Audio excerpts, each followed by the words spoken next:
on our website. And so I have with me today 3 people from our community, combination of professionals, people with lived experiences. I'm gonna let each of y'all introduce yourselves, and I'll just call on you so we don't hold on. One more time, if everybody could just mute themselves so we can reduce our background noise. Thanks. So I'll call on you to introduce yourselves, whatever you want to say about your role in the community. And then we didn't rehearse this in any way. So I have in my head an idea about how I might want it to happen, but everybody's just going to be jumping in to answer, to speak on different things. But we're going to talk about the Community Mental Health Project, some more common services as far as community mental health goes, shattering stigma, and engaging in supportive relationships. Ashley helped me find the words to say that. So let's see, I'll ask y'all to introduce yourselves first. So I'm gonna do alphabetical. So Ashley, do you mind to introduce yourself, please, and just tell whatever about yourself you'd like us to know? Sure. My name's Ashley Wurth. I am the case manager for the Recovery on the Inside program, which is like the sister program of Watauga Lead, and we're housed in the Mediation and Restorative really good, voice. Justice Center. Sorry. That's okay. Also a High Country native. I am currently in grad school at ASU. So my fun fact that I always share is that I was born in Boone, and I'm almost every time the only person that can say that. So I'm happy to be here. Thanks, Denise. Thank you, Ashley. Holly, will you go next? Sure. I'm Holly Robinson, and I am currently the Center Director for the Watauga office of Daymark Recovery Services. And between Daymark and New River, I've been in this building for over 20 years. Started out as an intern when I was a student at ASU, a graduate student. And I'm enjoying my role now. Personally, I have experience with family members. I have a child with a pretty significant mental illness, and another one that's, kind of got some issues, and other family members as well. So I have a strong passion for this field and working in it both as a professional and as a family member. Thank you, Holly. And Mary, will you go? Certainly. I'm Mary McKinney. I'm a marriage and family therapist. I have a private practice in Boone for a long time, since 2001. And I am also the chairperson for the WISE team at my church, High Country United Church of Christ. WISE stands for Welcoming, Inclusive, Supportive, and Engaged for people of all mental health differences, including addiction issues. And shattering stigma is definitely one of my main passions, both professionally and personally, and in the faith community. Thank you, Mary. So I like to tell things in a linear fashion, kind of in like a story form. So one of the things we want to talk about here today is the Community Mental Health Project. And all 4 of us have been involved with that. So y'all just jump in if you feel like I leave out something important. But as we all remember, we had the tragic event last spring with the loss of 5 lives. And I think everybody was not only incredibly impacted by that, but also really struggling with how can I be more connected to that cause. And so several people from both WCCI and the faith community and some other groups as well wanted to meet and talk about that. And so we got together. We've met 5 or 6 times now, and decided to name ourselves the Community Mental Health Project, developed a mission of improving quality of life and preventing loss of life around mental health and addiction, and decided one of the first things that we wanted to work on was to compile all of our community resources, physical health, mental health, support groups, teen resources, into one website. If you work at an agency, you're familiar with the concept of the intern compiles the resource guide. And so frequently when that happens, as soon as the intern's done, things have changed and it becomes obsolete. So we wanted to do it in a format where we could keep updating that thing on a regular basis, which to us meant a website, and then to put a flyer with a QR code. One of the things that we feel like happens is that you have to go to a place to find out about resources, and we wanted it to be readily accessible. So create a flyer with a QR code with access to the website. And in the process of that, had a conversation with the reporter, have gotten some support from Boone Chamber of Commerce to spread the word among businesses. And so the Watauga Democrat is going to do a 3-part series on community mental health in general, teen mental health, and they're trying to decide on the 3rd topic. I thought that story might be coming out today, but I haven't seen it yet. So those things all happened. We created the website. We continue to update that. We created a flyer with a QR code for the website, and it's got an explanation in English and in Spanish. NAMI of the High Country paid for those flyers to be printed. And there's a class at ASU who half of the class, their group project is to go through the county, through the community, spreading the word about the Community Mental Health Project and the website and getting those flyers out to people. So in the next few days, all of you on this call and WCCI email list, the Wednesday Conversation email list, Boone Area Chamber of Commerce, we're going to send that flyer out to everybody and ask that you put them wherever you feel are visible places. We really just want to have a community conversation for the next 6 to 12 months about the kind of thing that we're talking about here today. What is mental health, and how do we help people engage in supportive relationships? So in the process of that whole thing, we've all kind of touched on kind of our own lived experiences with mental health, whether that's our own or someone that we love. And so I have a child who has struggled for several years. And when we were in the Community Mental Health Project meetings, I was saying, I know certain things exist, and then there's other things I've really struggled getting help for. And Holly said, well, what about this and this? And I was like, I don't know about those things. And if I don't know about them, I'm betting a lot of people don't know about them. So it really just occurred to us that part of it is getting the word out about what the resources are. But then there's steps after that, and really before that, like how do you know when you may need some support, and how difficult it is to reach out for that, and shattering the stigma of who am I if I need support from other people. So we're going to talk about all those things today. So I'm going to ask Holly to start. And Holly, if you can tell us a little bit about the services that Daymark provides, because you told me a couple of things that, like I said, that I didn't even know about, and how people access those things. And then we're going to get more into the difficulty of sometimes reaching out for the support that you may offer. Okay. Yeah, and then I think I'll put in the chat, there's several different types of lines and numbers and text things that people can contact for support. So I'll put those in the chat when I'm done. But Daymark Recovery Services, I'm sure most of you know, we're a nonprofit agency. There are offices and different types of services across most of the state of North Carolina. The office in Boone, the Watauga Center, is an outpatient office. And so we have more basic services such as group therapy.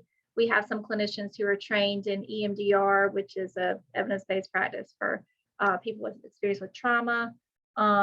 We have advanced access, which means that if someone needs assistance, they can just walk in our door Monday through Friday during our office hours, and we'll meet with them. And if they want to go ahead and do an assessment and get started for services, we'll get it taken care of right then if we have someone available, and most of the time we do. In order to make it more available, we have partnered with the other Daymarks across the Bayou region, which is Ashe, Allegheny, Avery, and Wilkes counties, so that we have clinicians in all of those offices ready to see someone if they walk in any of one of those 5 centers. So, if you come in at Wilkes and the Wilkes staff are busy, we may be able to put you on telehealth on Zoom on our equipment with a Watauga clinician, so you can go ahead and get that done and not have to come back.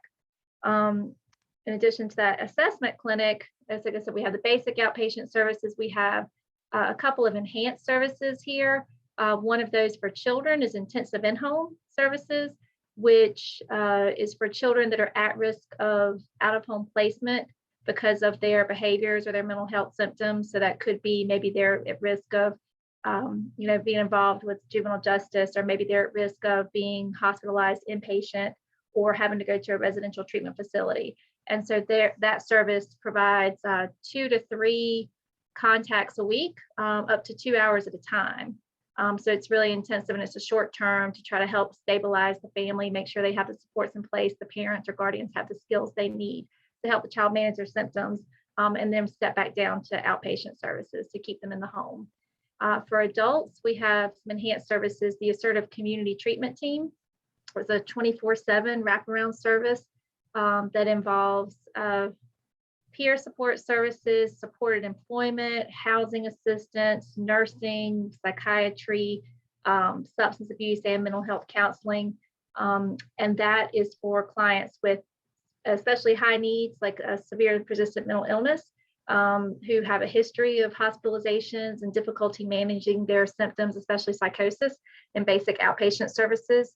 The third enhanced service we have is a substance abuse intensive outpatient, SAIOP, and that is for clients with a severe substance use disorder, who may either be looking to not have to go to detox or residential treatment, or stepping out of detox or residential treatment to help them stay working toward their recovery and maintain their sobriety. And that program meets 3 times a week for group, and they meet Mondays, Wednesdays from 9 to 12, and Fridays is a family night, or they can bring a support person, and that's 4:30 to 7:30. That also has a lot of case management components and some individual therapy in there as well. And then the fourth enhanced service we have is peer support services. So we have a couple of peer support specialists, and for anybody that doesn't know what peer support are, those are staff we have that are specially trained, who also have lived experience with mental health or substance abuse issues.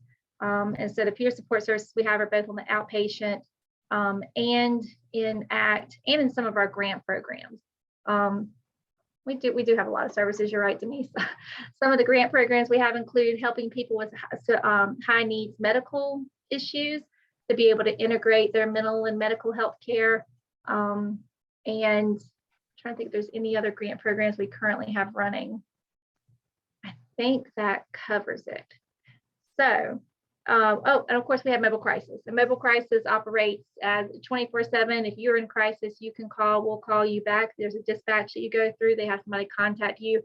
And if they can help you over the phone, help you over the phone. If you need it in person, they'll come out to you and make sure that things are safe and there's a safety plan in place. And if not, what are the next steps that need to happen to make sure the person is not going to harm themselves or someone else.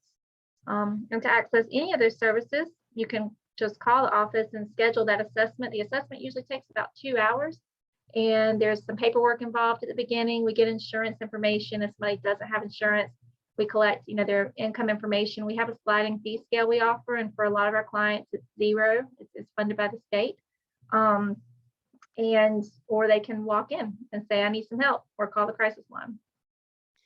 Holly, one thing I wanted you to elaborate or clarify. I know my conception of the mobile crisis all of these years has been you either have to be threatening yourself or someone else to be able to call mobile crisis. And when I said that in the meeting one day, you said, actually, that's not necessarily true, that we also do this thing as well. Can you talk about that a little bit? Like it was a more supportive kind of service.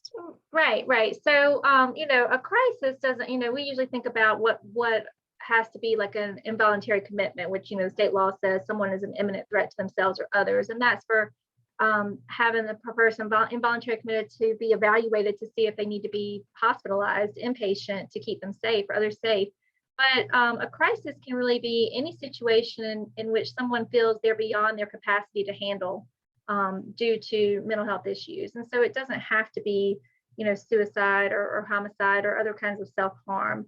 It can really be anything. And so our crisis is more geared toward, it could be, really just substance abuse and helping people get into detox, that kind of thing. And so our crisis is more geared toward like higher level crises like those. But again, that can be anything. There are some other services, and I think that maybe what you're referring to, that people can use that are more supportive. So the local management entities across the state of North Carolina, BIA is one of those. They have funded a it's called Hope for NC. And that's a 24-hour line that's answered by a professional. Someone will talk to you. And that's more if you just need support or just feeling anxious, just feeling down, not sure where to get your where to go for resources, how to get some help. If you've got a friend you're concerned about, and they can talk you through those things. We can as well, but they're more geared toward that.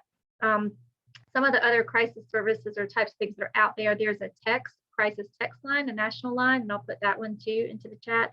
That's not run by us, but that's a lot of younger people especially would prefer just to text somebody instead of calling.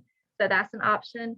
And then there's a peer support warm line that's staffed 24/7 by certified peer support specialists that someone can call just if they need somebody to talk to. Again, needing resources, just somebody who understands and who's been there, who can kind of talk them through whatever they're going through at the moment. And I'll put that in the chat as well.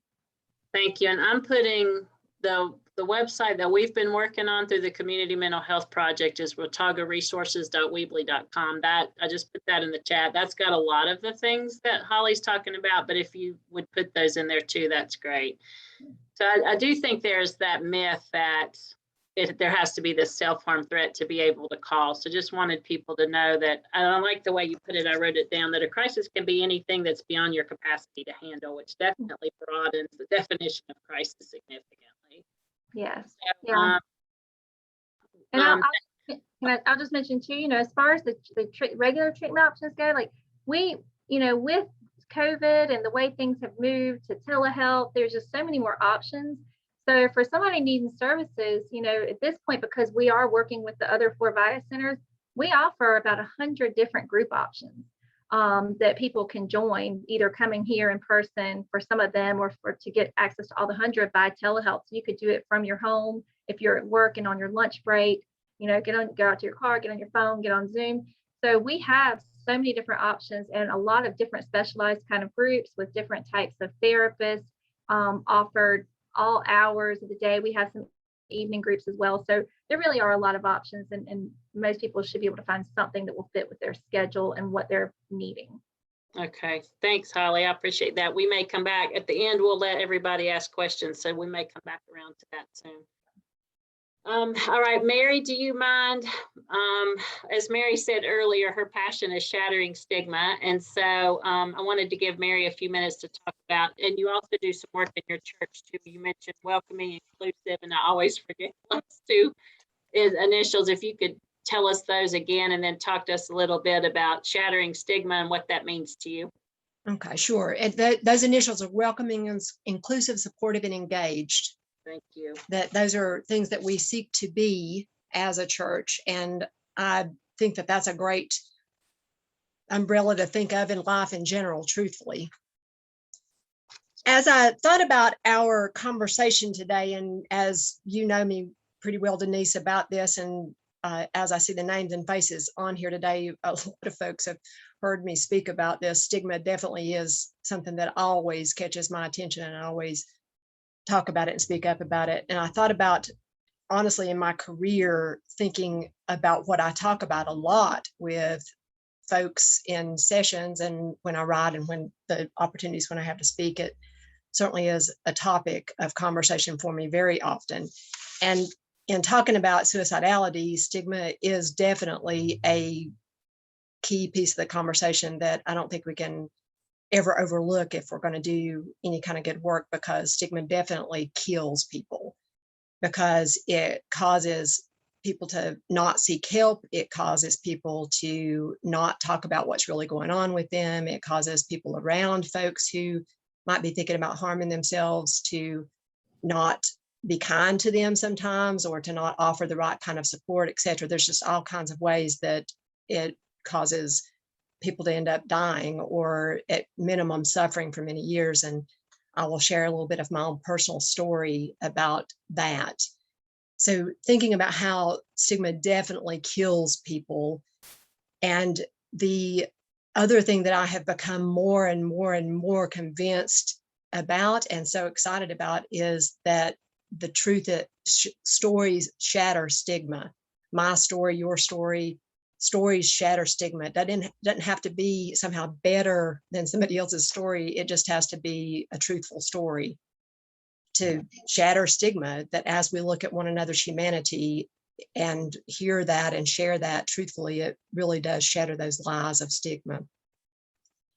And that often has to happen, of course, first within ourselves, that we carry around our own internalized stigma about ourselves and, of course, about the people around us. No matter how good we want to be or think we are, we undoubtedly carry stigma about ourselves and about our fellow humans around us. That is an inevitable thing. So I would like to take a minute, even though I'm sure that everyone on here understands the concept of stigma, just to have it in our minds a little bit of thinking about what is stigma, and that it is fundamentally, the way I think about it, a lie of thinking about something that is key to what a person is, a characteristic of whether, and I'll just talk about myself, of that as I think about things that about which I have felt stigmatized and about which I have stigmatized myself, my femaleness, my mountainness, my physical appearance, my history with, as a child, with growing up with addiction in my family and violence in my family. I have an ACE score of 7. Some of you have heard me speak at times, and I think probably everybody on here knows about the ACE scores and knows that a 7 is a fairly high score. I also have I have chronic PTSD, post-traumatic stress disorder. I also have a history of having, as I tried to deal with all of that stuff, having other things woven in there of my own history with bulimia and my own history with some binge drinking that somehow didn't develop into an addiction, given my genetic history and my trauma history is really quite miraculous. That certainly is through no good quality of mine. It's just the pure luck of the draw that didn't happen. Yet I've carried around a lot of stigma about that, and I'm sure that some folks would look at me and stigmatize me with that. And some of those things are things that, as I walk into a room, are easily seen. Obviously, they're characteristics that show on my face and skin and so forth. And some of them are also privilege, that, the color of my skin and all the intersectionality of that. And some of those are things that if I choose to speak, that as I would speak and tell my story, some of that would reveal things that how I carry stigma and that someone might think of me in stigmatizing ways. As I think about the issue of suicide, my own history related to that, I have 3 layers that really come up. One is that I had a couple of decades where that was a very persistent part of my life, from the time I was in my early teenage years until well into my young adult life, that it was an ongoing thought that the only thing that saved me from dying by suicide was that I could not bear the thought of my mother living through that. And then, of course, later, that when I had young children, and as a little bit before that as a stepmother. But as a child, as a teenager, knowing that somehow I had this nagging suspicion that maybe my mama was onto something, that maybe I had a little bit of worth that I didn't quite understand. A part of me was sure that she didn't know what she was talking about, but this other part of me that had some kind of nagging suspicion that maybe she knew something that somehow I would figure out later, and that kept me holding on. So that was a slow burn, especially for long periods of my life, especially through my adolescence and up until I got away from my first marriage, especially.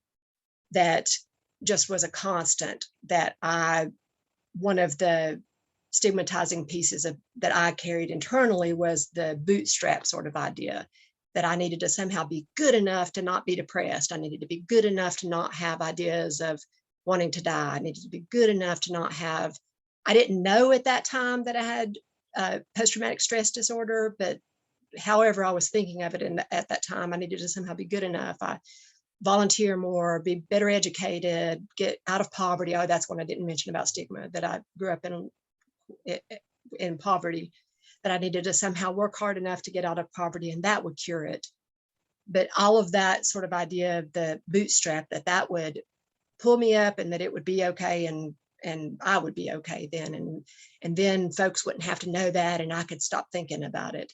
And so that slow burn that just kept constantly being a part of who I was, and I thought probably always would be, and that I needed to somehow just keep it, I just needed to keep it tapped down.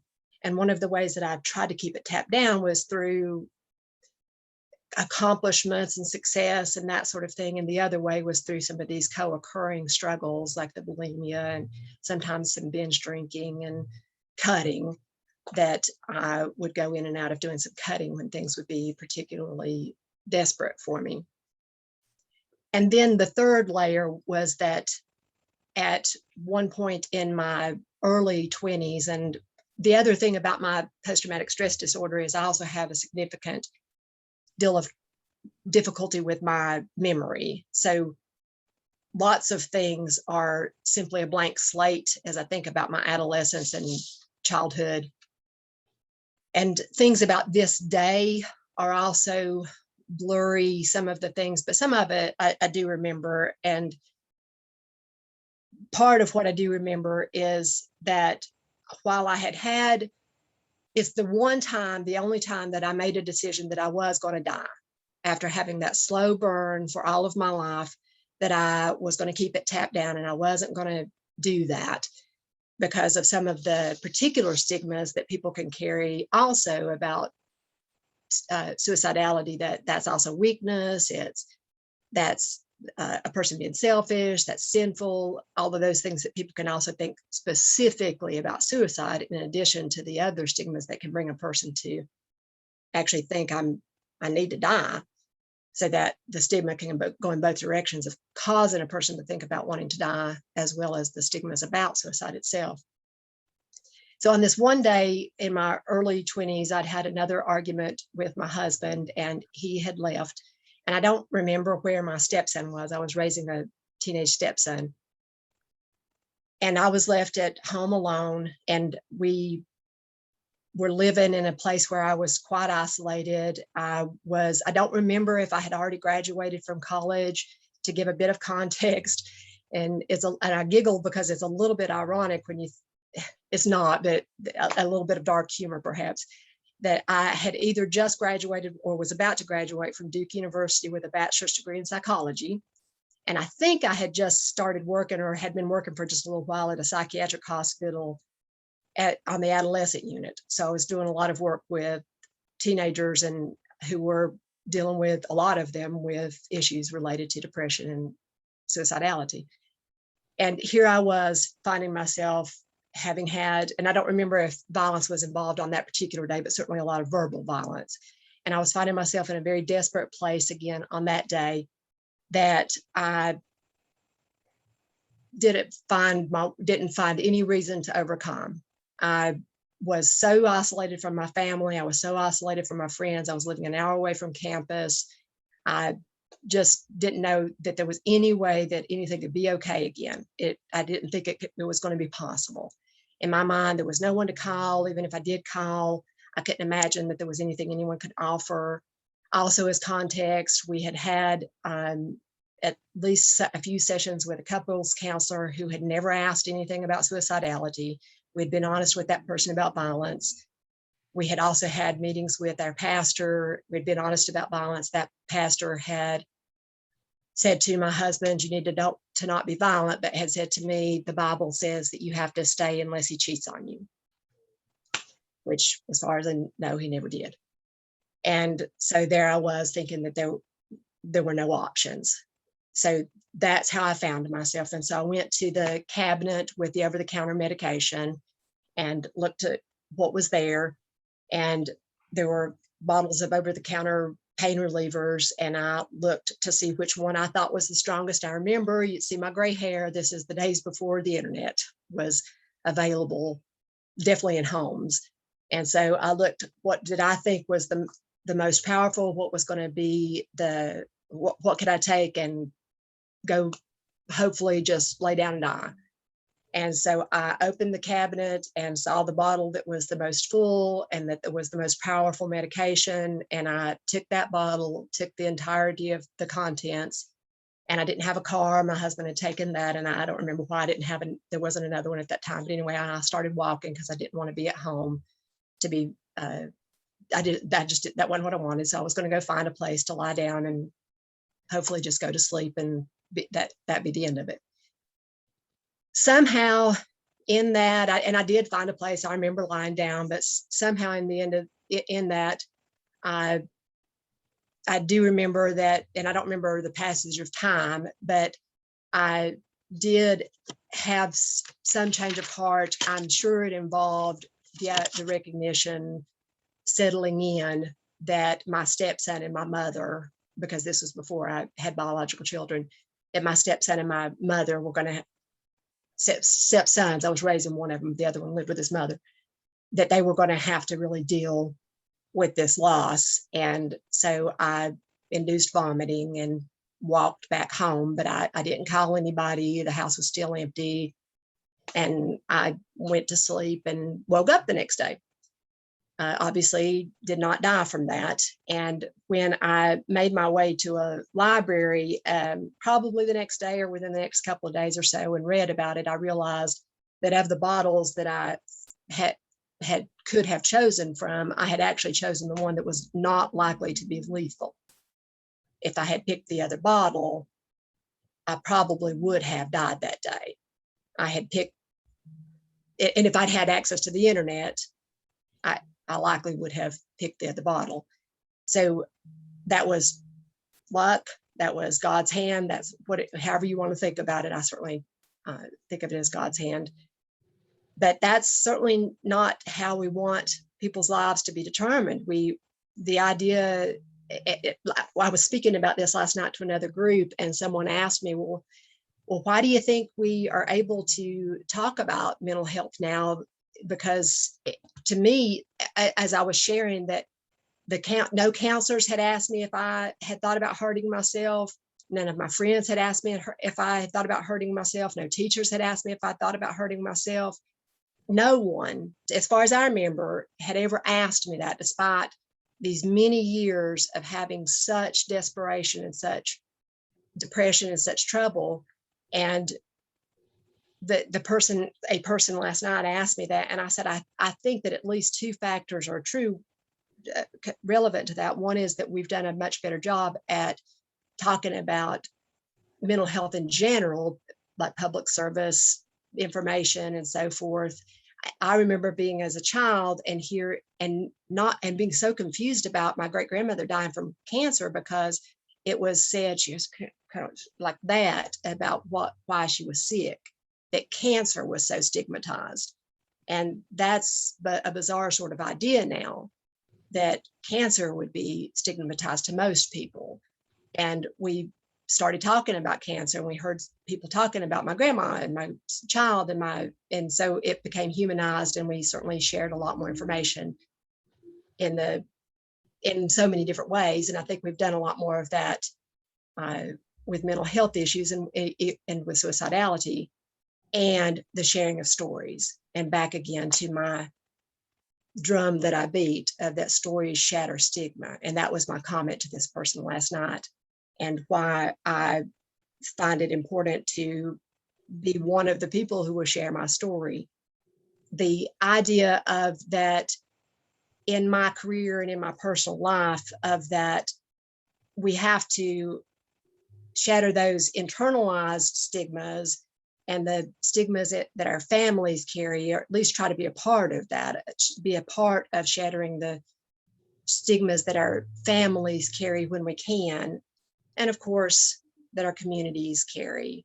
And having, I know some of the faces on these screens and the names on these screens, and certainly maybe there are some people that, as you heard me share what I've shared so far today, and you still may have some ideas about my weakness or whatever, but probably not a lot of that, both because we've come a long way as a society, but also it's a human being saying it versus an abstract concept.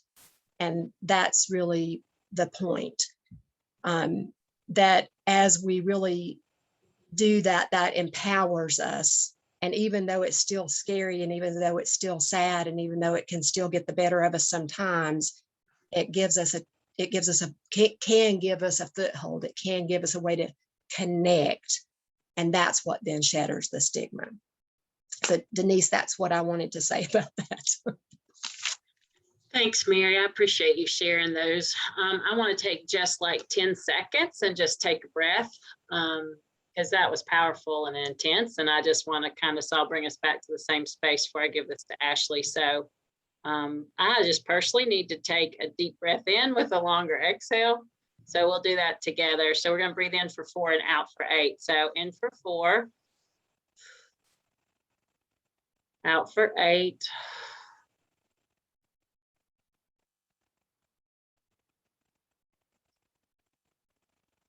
Thank you, Mary. Thank you. And thank you for doing that. I should have done that as a part of what I was doing. I appreciate that. That's okay. All right, Ashley. Ashley's going to talk just a little bit about, I don't even know how to phrase it, Ashley, but I'm excited to hear it. So I'm going to let you take over. Well, so to begin with, when Denise called me the other day and was like, I don't know if you have any time to do this on Wednesday, and kind of talked about, what we'd be talking about. And I think this ties really nicely into the stigma piece that Mary was just speaking of. I want to lead us through an activity. It's going to take about 2 minutes. I'm going to warn you, it's a little difficult, or it has been really difficult for groups in the past. So I want everybody to think of a time when someone, perhaps someone whose opinion of you really matters to you, someone whose respect you really want, maybe somebody that you love, someone close to you has said something to you or called you something that made you feel bad, that you felt was an insult, that hurt you. And then for the next minute, and I'm pulling up a timer right now, for the next minute, I want you to think only of that thing. So if it's a name or a phrase, repeat that to yourself silently. And I'm going to start the timer now.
All right, so it's 1 minute. Just from looking around at the few people who have their cameras on, you can visibly see people start to kind of look down, which is a really powerful image. And so that 1 minute of carrying that story or that phrase or that insult in your mind, if you can just imagine for a second, carrying that every minute of every day and taking that name or that insult or that just ick everywhere with you every minute of your day. To me, that's the best representation of stigma, that voice that tells you perhaps that you're stupid, that you're crazy, that you can just do this, that you should be better. Like Mary just said, if you could just be good enough, if you can just be enough. So when a person, or at least when this person, and also in the past couple of years, my own child walks into a place like Daymark to access services, we're not just walking in with symptoms. We're not just walking in with what's going on. We're also walking in with that lifetime or however many years of those phrases and those names and those insults all rolling around in our minds. And so when I think about like the difficulty of engaging in services, and I see this with the people that I work with currently, I see this in my own personal story and history. I have seen this play out with my son who has battled depression, who on New Year's Day of 2019 did have a suicide attempt that resulted in a psychiatric hospitalization.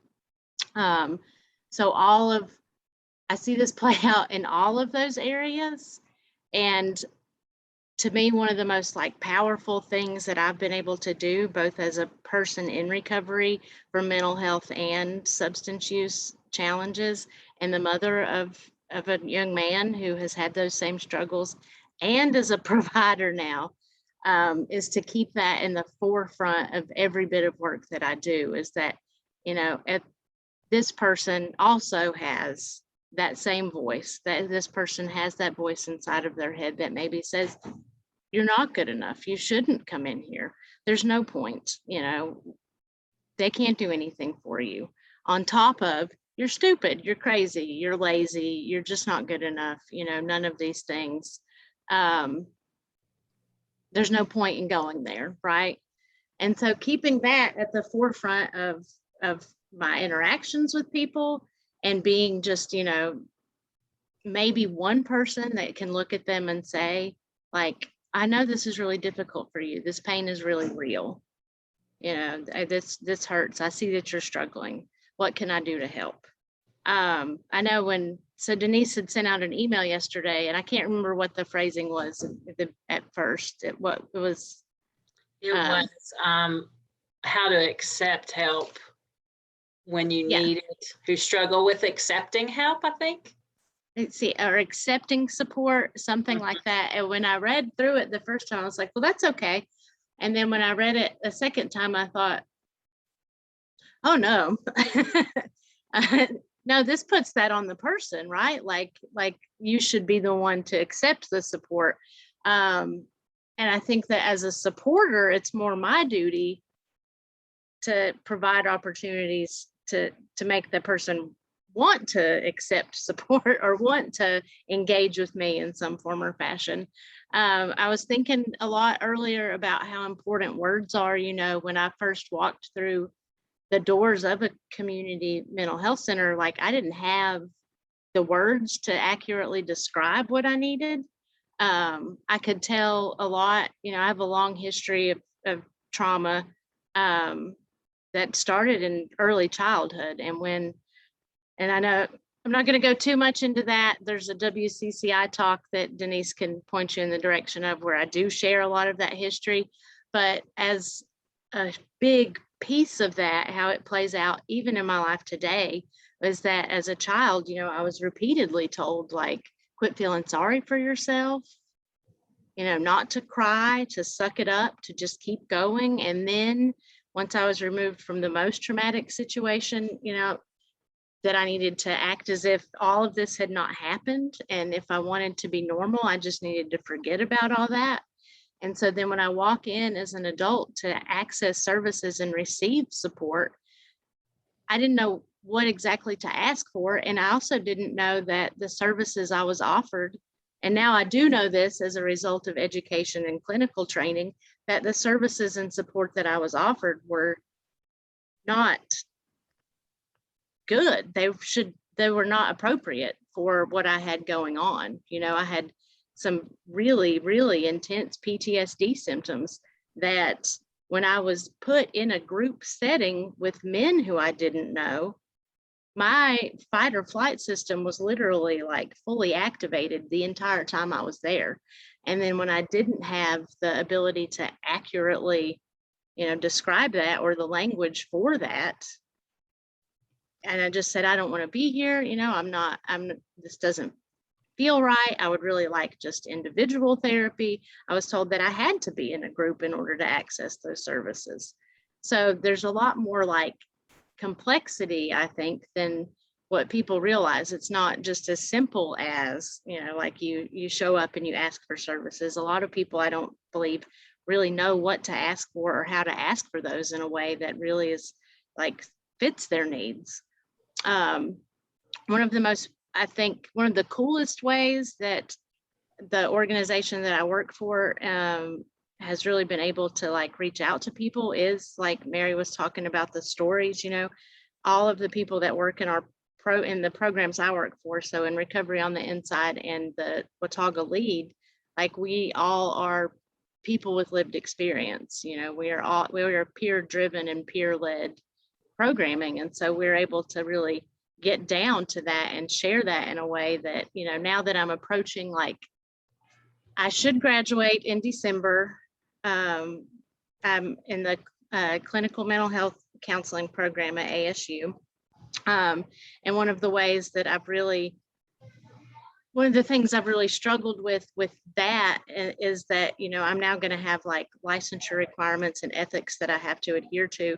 And like using self-disclosure, I feel like is a really powerful piece of any therapeutic relationship, you know? And so like, at what point, where do I draw that line, you know? And knowing now the stories of some of the people that were there when I like started my journey of like healing and recovery, you know, now that I've met those people on the other end in my professional and personal life, I'm like, man, if I had known that,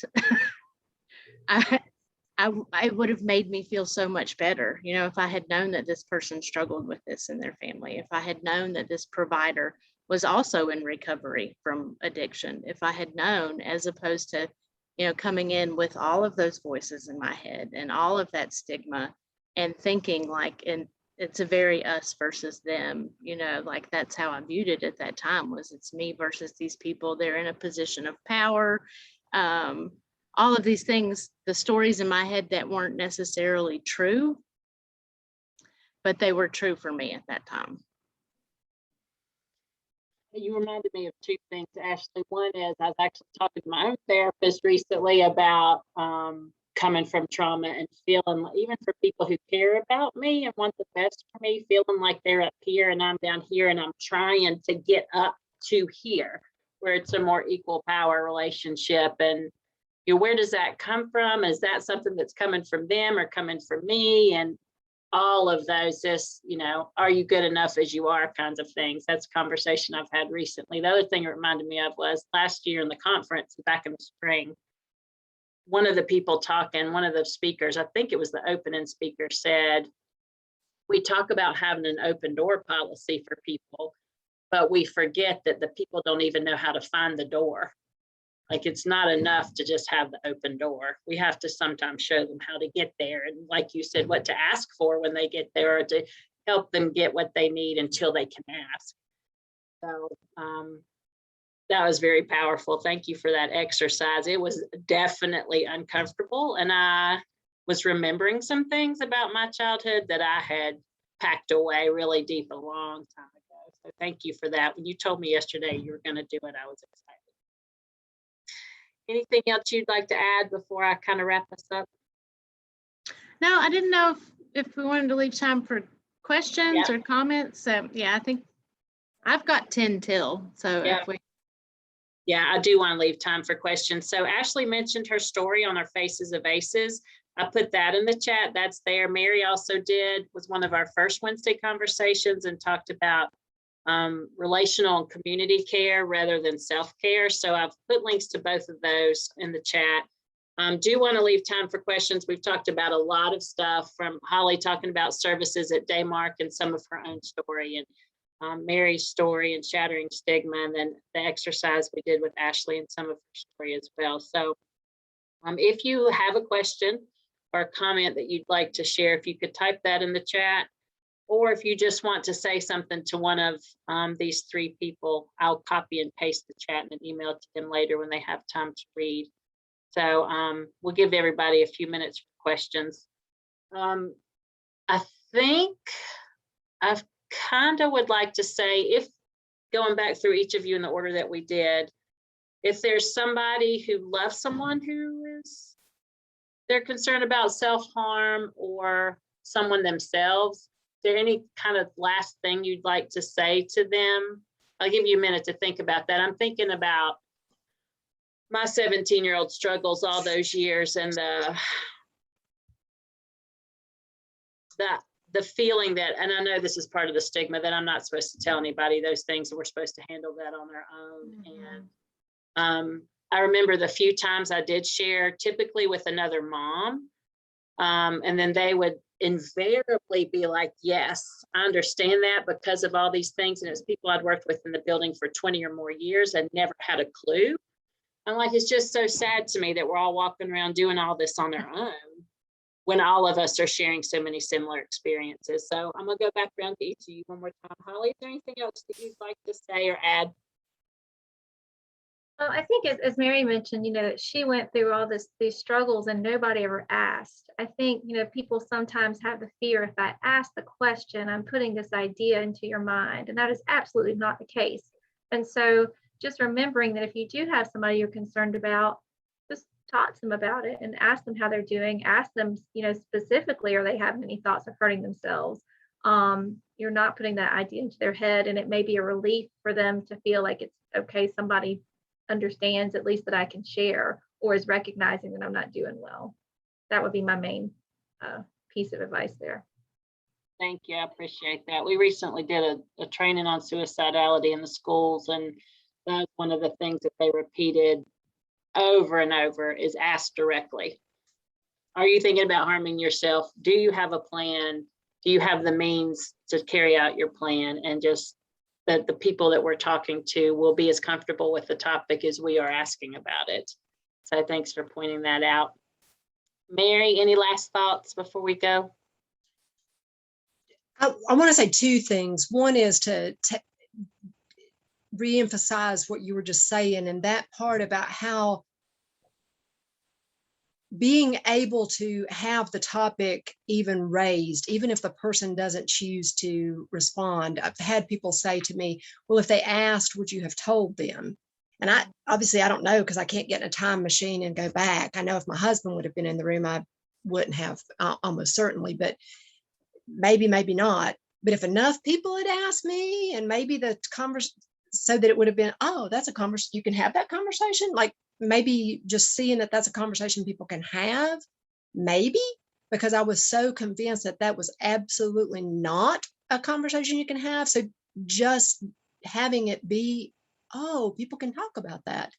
So even if it's not, even if they don't go, oh yes, this is what I'm thinking, and this is, even if they don't do that right then, that, oh, that person can talk about that. Whether you're a professional or whether it's your friend or your family member, them knowing, oh, that person can talk about that. They might come back to you. And that just is so important. So I'm so glad for that to be talked about in this setting and every setting, of just ask, just put it out there. And I also wanted to come back just real quickly to make this statement of, I do still get so nervous in doing presentations, and in thinking about what I was sharing about myself, the years of work that I keep doing for myself, that is such an ongoing everyday. Thankfully, I haven't had a thought about actually hurting myself in some decades now, but it's an ongoing process to deal with life and to deal with the stigmas and to keep challenging the stories that I tell myself in my head. And the more that I practice it, the more that I can believe it, and the more that I can say things out loud and hear other people say things out loud. And so I'm so grateful to be a part of a community and of friendships and things like WCCI and the Community Mental Health Project and my church, where I get a chance to hear myself say something about myself and about other people, and people not go, what do you think about yourself? What, and just to have it be like, oh yeah, that's what human is, and have that reinforced, and to be able to do that for other people. So I'm so glad to be a part of this, where we do that for one another. Mary. Ashley, any last thoughts? Yeah, I was thinking about when we talked on the phone the other day, Denise, and we were, I think we might have been talking about our kids, and that, like, looking at it from the outside, it's really easy to say, like, you should do this. And that we have a tendency to do that. Like, we have a tendency to, like, offer solutions or seek solutions or be able to, you know, somewhat objectively, maybe not so much with our own children, but to somewhat objectively say, like, oh, well, here's what you should do. You know, this is the solution. And I think removing that from that conversation that you have with the person that you might be worried about. And then one of the things that I have found the most helpful with my own son, and I don't, there's like two reasons that I don't talk too much about his story. And the number one is that that's his story. And then, you know, as much as I would like to say that I have healed and I'm good and I'm just perfectly great at everything all the time, you know, I blame myself a lot. And that's part of our own, like, family healing journey as well. But one of the things that I have found most helpful, you know, and he's my child, and you know your child like no other, you think, is when I see that he is struggling, I ask him what he's grateful for. You know, I try to, and I have used that with clients in the jail. I've used that with clients in the community, just to say, you know, that switch from, like, oh, my life is terrible, I have all of this stuff going on, you know, all of this negativity, to flip that switch in the brain to that place of gratitude, to say, well, what's one thing that's gone well? You know, what's one thing that you're looking forward to? And that's something that we just base level do at dinner every night, me and both of my kids, is like, what's your high for the day, your low for the day? So what was good, what was bad? And then what are you looking forward to? And that really just gets in that gratitude. And then future orientation, which is like a huge piece of assessing suicide risk, right? It's like, does this person have plans for the future, or is the plan the plan? Yeah, thanks, Ashley. So one more deep breath. Almost beyond description, what a privilege it's been to share the space with y'all during this past hour. Really appreciate you making time for it. My therapist always says to me, be sure and get up and go make a loop around the house, get some water, pet an animal, go outside for a minute and let the sun shine on your face. What we heard was really intense and powerful, and lots of good stuff about it too, still hard on your body. So thanks for spending time with us today. Look forward to seeing you back here again next Wednesday, and hope everybody has a good rest of the week.